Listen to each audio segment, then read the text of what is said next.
You ever have that moment where something just clicks in your head, something that you've known for a long time just suddenly makes sense, a light bulb goes off and just completely illuminates this idea, and suddenly you just get it? I had that moment this morning with skateboarding. And I know that sounds stupid. Like, Levi, haven't you thought of everything that you could possibly think of about skateboarding by now? No, apparently not. Apparently I haven't, because this morning I realized that people like me aren't running the skateboarding industry. We run things behind the scenes, and we help bring skaters up in the right way so that they, as they mature within skateboarding, they are gravitated to the right companies and companies that give back and things like that. But that's not where the money's at in skateboarding. See, when you really break it down and you think about it, the big companies that we all despise, or many of us despise, aren't necessarily the most popular with lifelong skateboarders. They're really popular with newbies, and I started thinking about it, and I was, well, no shit, that makes sense, because you have these kids that skateboard for 6 months. They get out of football season and they need something to do, so they skateboard for a little while until the next sporting season comes around, and then they do that, and they drop skateboarding and they forget all about it.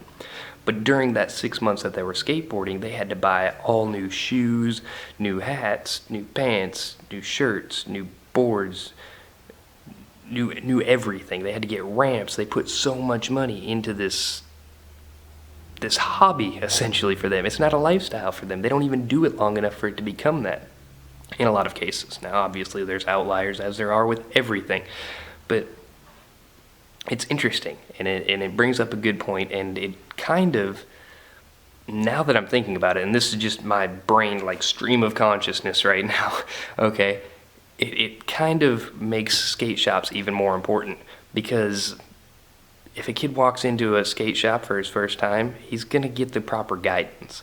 If he walks into a sporting goods store and he tries to buy a board, he's not going to be steered in the right direction. They're going to tell him, oh, well, I hear Nike SBs are cool. Plan B boards are awesome. Everybody rides this. Everybody does that.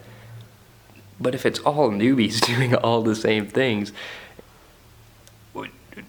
do you understand where I'm going with this? Like, we need to support young skaters and guide them in the right direction. We need to catch them before they even start skating, if possible, and push them in the right direction so that skateboarding doesn't become something that is not meant to be, so that we can discontinue this bullshit, because I just can't handle seeing skateboarding in the Olympics or these big contests or huge companies that just don't seem to give a shit about skateboarding aside from, branding.